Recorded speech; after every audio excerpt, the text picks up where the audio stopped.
I asked one of the children, I say, what do you have? I say, sometimes I have no food at all the whole day, right? And other days we have salt and rice. It's not about, I saw a chicken running with headless, right? Or almost headless, dangling head. But it's like they have the last chicken and they give it to us. And as I learned doing all this work also, it's about, are those people, are they able to sustain beyond people going in and giving them money or help, right? Means can they have self-motivation to...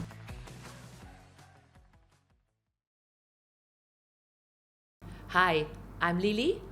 Welcome to Lead Change Hard Way podcast. I'm the founder of MQ Training, the author for Lead Change Hard Way. This is a podcast where I talk to people or organizations on change. Well, often people see change as just moving from point A to point B, but in reality, that's not the case. There are a lot of things happening underneath it, unseen, untold, or even sometimes, I don't know how to describe it. So, anyway, that's for us to find out. Today, I'm joined by Joseph Koh.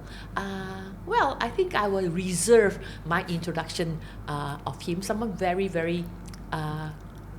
Okay, anyway, I'll let you all find it out. Okay, let's welcome Joseph. So, hi, Joseph. Hi, Lily. How are you? I'm good. So, I had two times when I do the introduction just now to hold back to the whole back from introducing you with the reason, because not only I sometimes find it challenging to tell people what you do and because multiple roles, and one of the roles where you are here today is something where I find it really, really inspiring. So tell us, how do you usually want people to know you, what you do, who you are?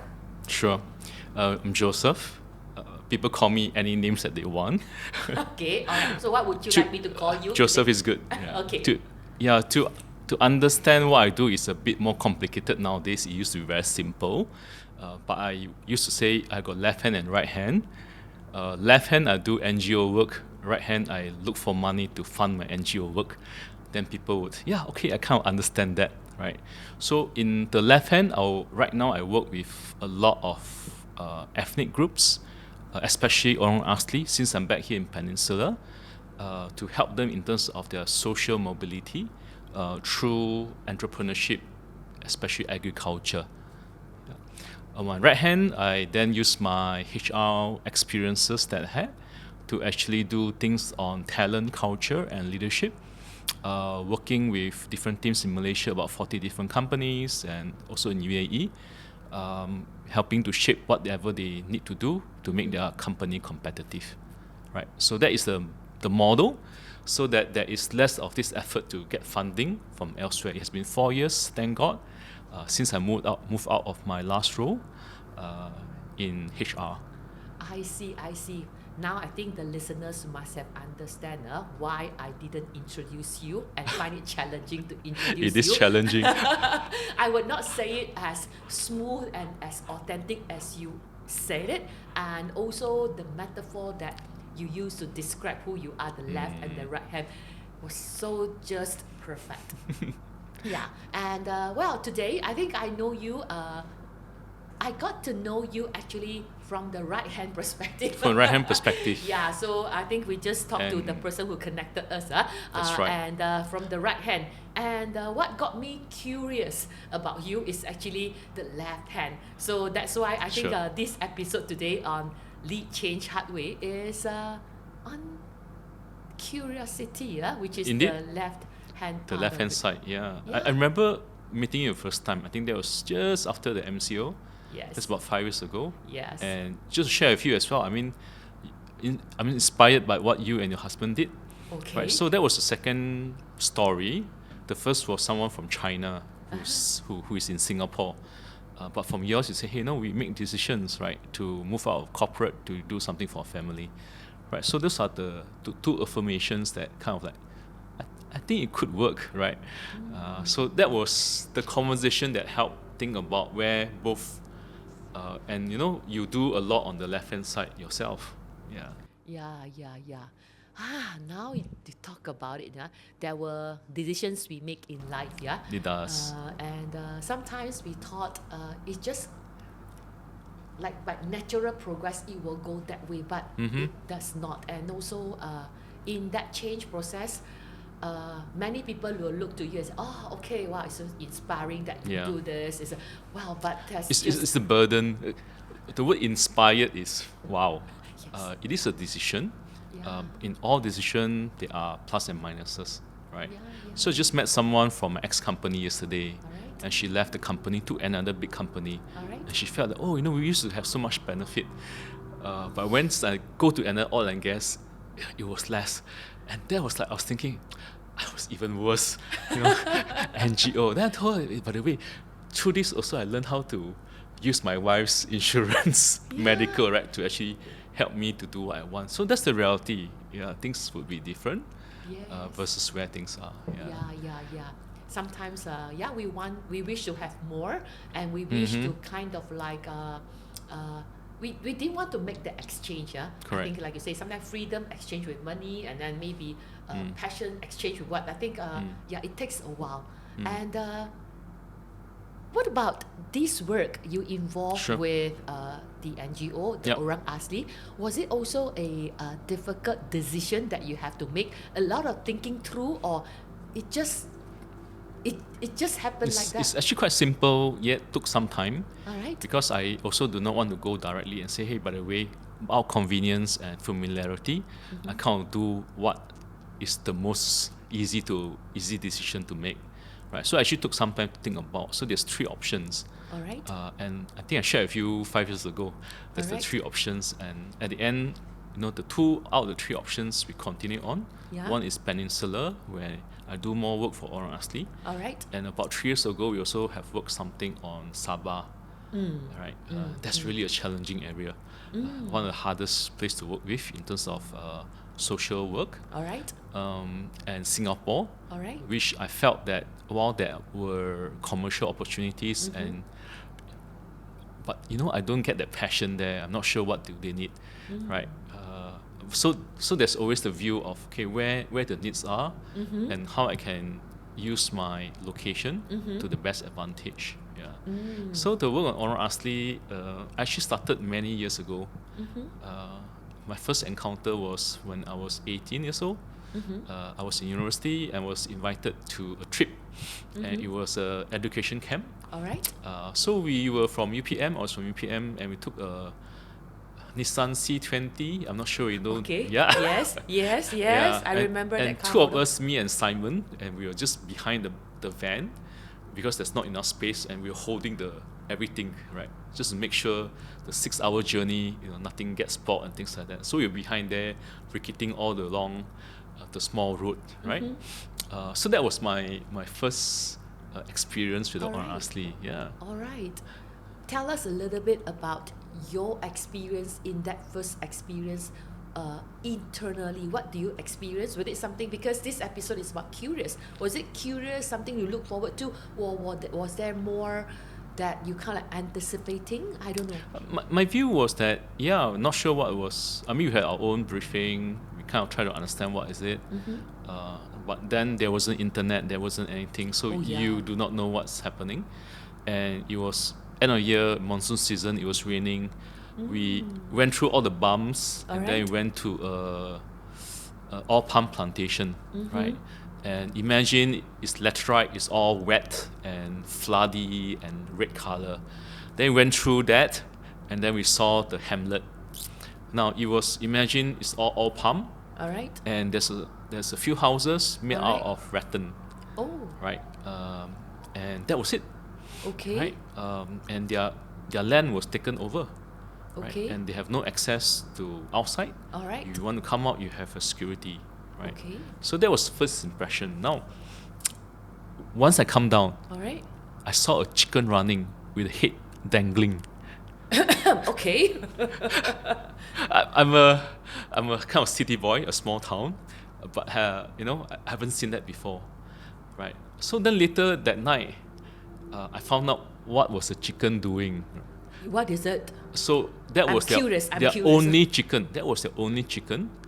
and we have like 20 students from UPM, All right. and they slaughter their only chicken for us for dinner. Oh goodness. Amazing. Once I found out, it's not about, I saw a chicken running with headless, right, or almost headless, dangling head, but it's like they have the last chicken, and they Yeah, give you it to slaughter. us, Yeah. right? And the next day, they serve what they have, which is rice and pucuk, Okay. right, which they found, right, and they cook it in salt, Okay. and that's what we had. All right. And so then I asked one of the children, I say, what do you have? I say, sometimes I have no food at all the whole day, right? And other days we have salt and rice, right? So that was a very, it makes you think about what the society is, Yes. right? At yes. the point of time. Yeah, that was eye-opening. Yeah. First encounter. Oh yes.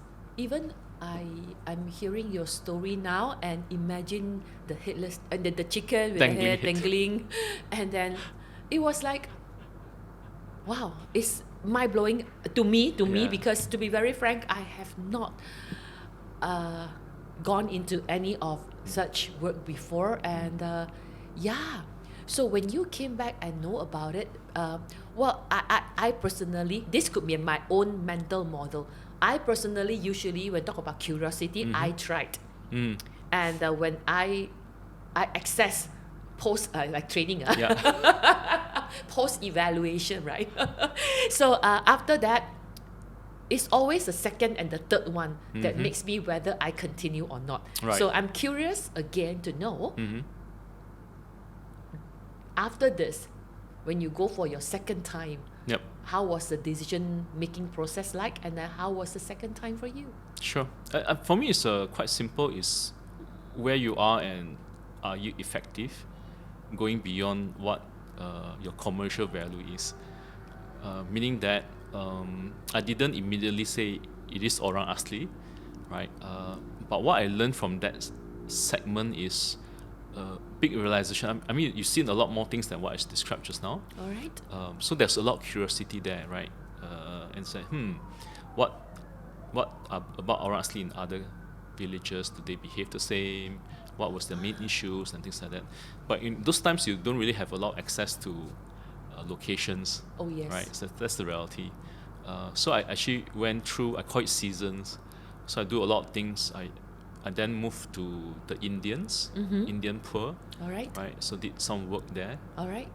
Then with the Sarawakian All right. and so forth. So I have like seasons, 5 years and stuff like that. So then I went back maybe about, I think 20 years ago. All right. Right. After I came back from London, and then I went back and see them, and people that I used to know when they're much younger, they're not much older. Janggut, is it? Yeah. So then I made a commitment to, okay, so since right now my role enables me to have I was doing global role, so then I was committed to go in every month, right?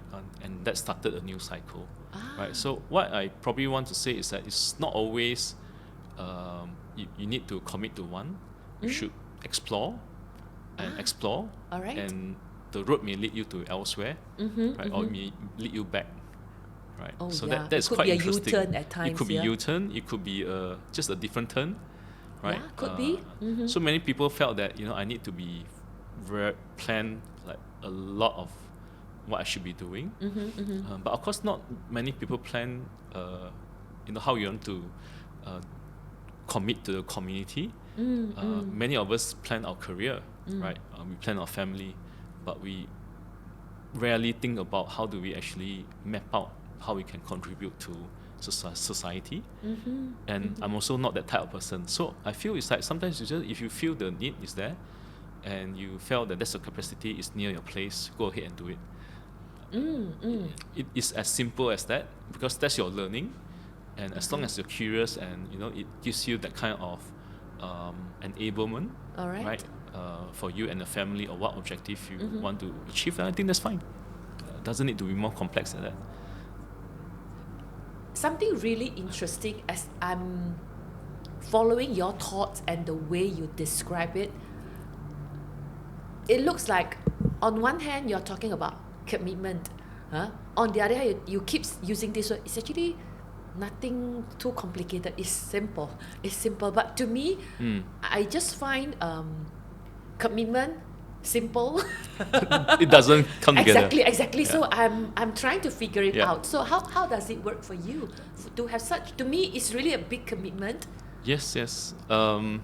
So my view is thought into action should keep it simple, because once you overanalyze, it is very hard to move the community, because at any community level, issues that we are facing is never easy. But once you say, okay, I explore that, I'm curious, I explore it, and I felt that I can do something about it, I have people who can support me, or a group of people that we can sustain it, that is an area. And when you make the commitment, means it's actually over a few years at least. Yeah. Right. But if we start with something and say, oh, what about this and that and that and that and that, I don't think it will start at all. That's where you see a dichotomy between complexity and simple, right? So that's my view, right? I see. Try to make a decision that enables you to go and get more data points. And as I learned doing all this work also, it's about are those people, are they able to sustain beyond people going in and giving them money or help, right? Means can they have self-motivation to be? So those are the people that you want to work with. That's the view, right? I see. Okay. Again, I gotta ask one more Sure. question on this. What's the why? Like you said just now, there were many decisions. I mean, there Sure. are many decisions that we need to make Sure. in life. I think, like you said, it's a simple formula, a thought to action. But why Orang Asli? Right. Orang Asli are there's about 200,000 of them in Malaysia. 200,000? 200,000. All right. Generally, they're the poorest Okay. segment All right. of the society, Okay. most marginalized, because they are in areas which were forests. All right. And right now, because the forests are all chopped mostly, All right. right? And if they're still in forests, there's a lot of people who want their land to grow durians and all palms, to look for minerals. Okay. In fact, there's an overlap between, right now the craze is gold, right? The gold price is so high. Yes. So if you map where potentially the golds are, that's where the Orang Asli are, generally. Oh, So if okay. even you map that, it's still the same area, right? So Alright. those are the land that people are very interested to acquire, right? But in the old days, they were, in my view, reading through history, they were actually pushed there, right? So what people do not know about Orang Asli, or maybe some curiosity you have, Yes. Now you can see, you can read my thoughts, right? And when I blink Yes. my eyes, I'm very curious. Okay, tell me more. what people may have misconception or things we don't learn in history books All right. that you can actually get in the internet. One is, we still use the word Jakun and Sakai. Oh yes. Right. So- I find it very difficult to utter that word since young because it is used just like how we condemn other. Exactly, right. So it was used, actually it was from the British days, how Alright. they defined the Orang Asli. So they simply say, okay, so if you are on the southern side, you're called the Jakun, your northern side is the Sakai. Oh, okay, that's how it is it? Correct. Okay. So then, of course, we who are not there, we use the word to insult other people, right? Alright. Our friends during the school yes, days, yes, right? yes, yes. So there is a Jakun tribe, and that's a tribe that I'm involved in generally, Okay. which I explain more. There is no Orang Asli tribe called Sakai, right? Sakai is a word for slave, Really? which come to the second point. Orang Asli were slave, they were caught. So there are tribes that are expansionary. They will go and hunt them down to catch them or kill them and to make them slave. Now, this is a part of history that we never study in our history book. Yeah. And that's why Today they're called I Sakai. know. Oh. Sakai are slaves, right? So if we hear that, actually, it is meaning that these are the slave Yeah. people, right? So why do they run to the forest, do you think? Because they are not, Away from- they are peaceful people, they will avoid confrontation. So Uh-huh. what do? They will actually move further away. So further away, that's why they're in the forest. I see. I see the similarity with the Penans, which I work in you Sarawak. don't- Same, right? They are also non-confrontational Okay. in headhunting days, and that's why they are most further away, right? So there was that similarity, I see. which people then make a lot of assumptions why they are so far away. Okay. They do not like development and things like that, Okay. right? So that's the second part, I right? see. And third is that for Orang Asli, they are generally looked at differently in terms of the contribution, right? So we talk about Sakai. So there's a tribe called Senoi. Senoi. Yeah. All right. And during the World War II, there's during the communist confrontation, there's a group called Senoi Prague. Senoi. Okay. Senoi Prague are Orang Asli army Okay. that hunts down the communists. I see. One of the best, right? But what's interesting about Senoi, the word Senoi means human. So you got Sakai, which is The slave, and Senoi, which is human, Human. right? So here you have then the Senoi Prague, who now serves the country, hunting down the communists, right? I see. So those are the things that we don't appreciate or recognize Yeah. in the history, right? So in many ways, they are peaceful, generally peaceful, and in terms of the culture, they are very good in preserving the forest, right? Oh. So for example, if they were to cut down the trees, they do not go and cut where it is where they would have their water from. Okay. Yeah. So they preserve the water, and they cut down the trees of other places, right? So these are the adat that they have. In currently we like, okay, this is good forest management, right? This kind of thing, right? But these are the things that they practice. And so if we leave the land to them, and we actually left the land to them for a very long time, they've been preserving the forests for us actually, right? So studies showed that if you give it to the Aborigines, All right.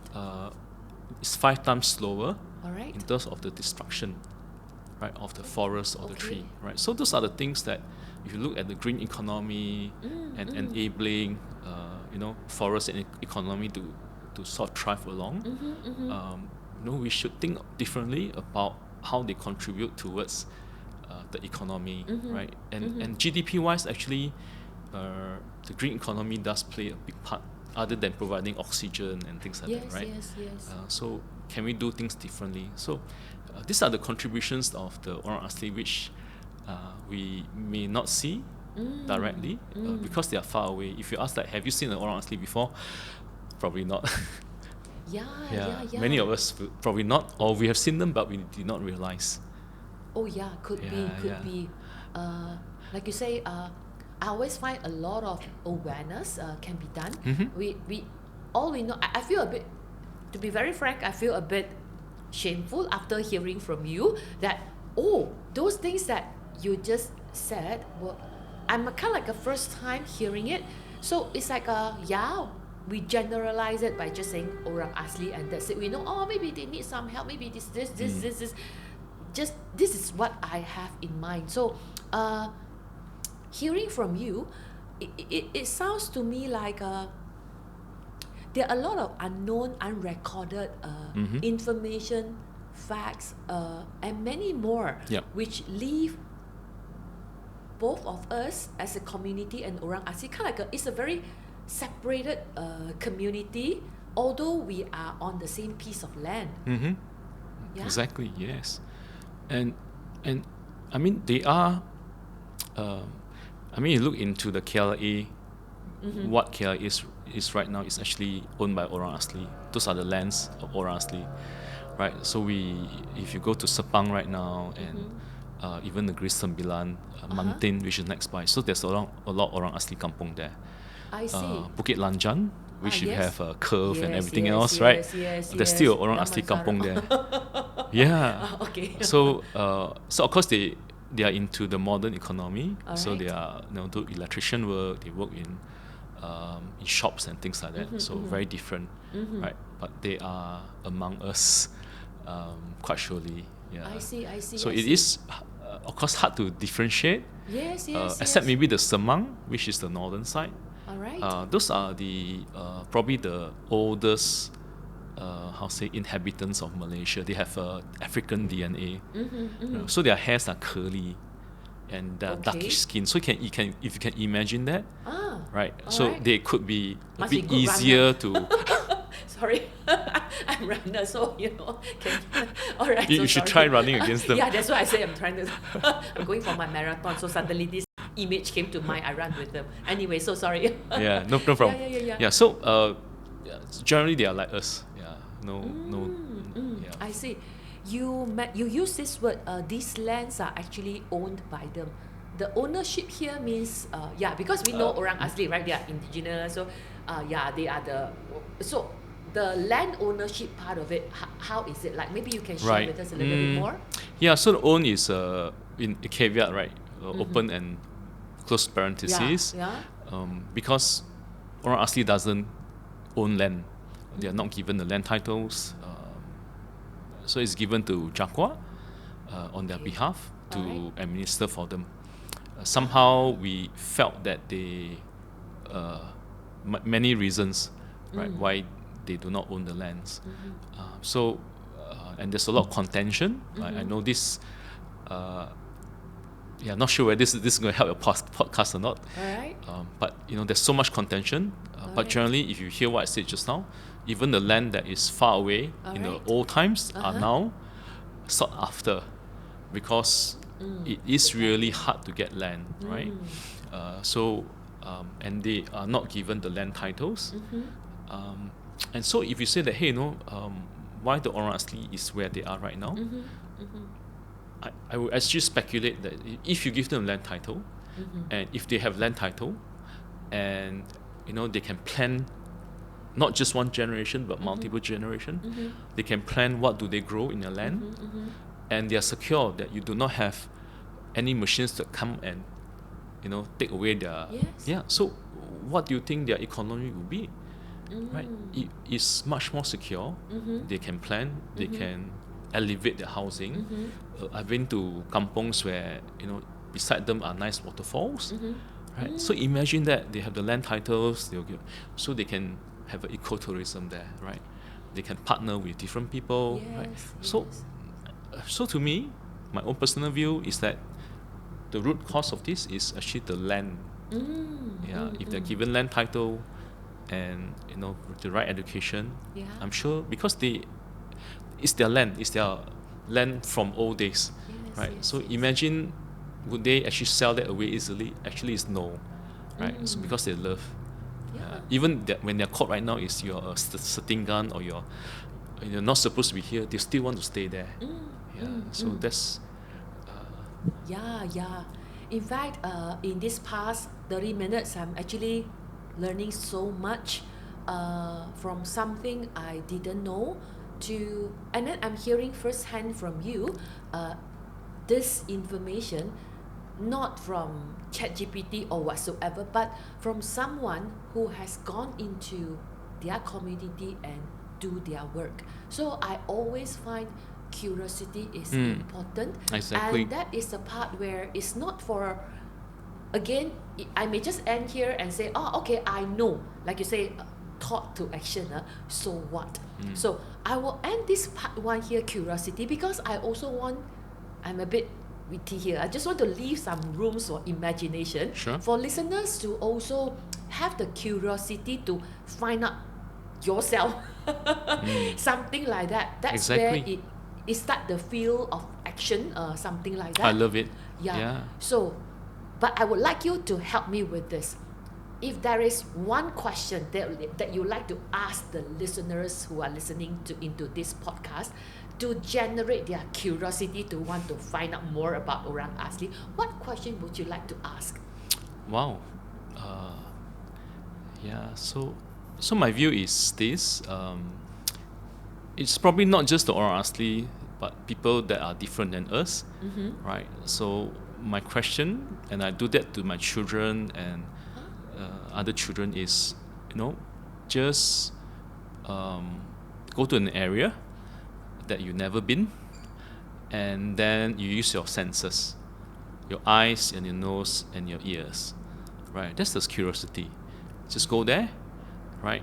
Use all the senses and come back and tell me what do you learn. Yeah. That's all, right?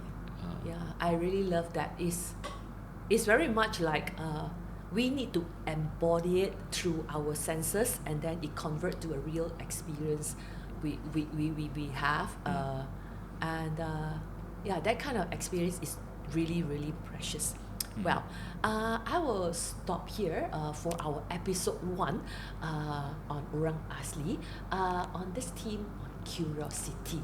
So please join us in episode 2, where we're going to dive in a little bit deeper and explore the theme on compassion. That is a doing part. So look forward to seeing you all in the next episode.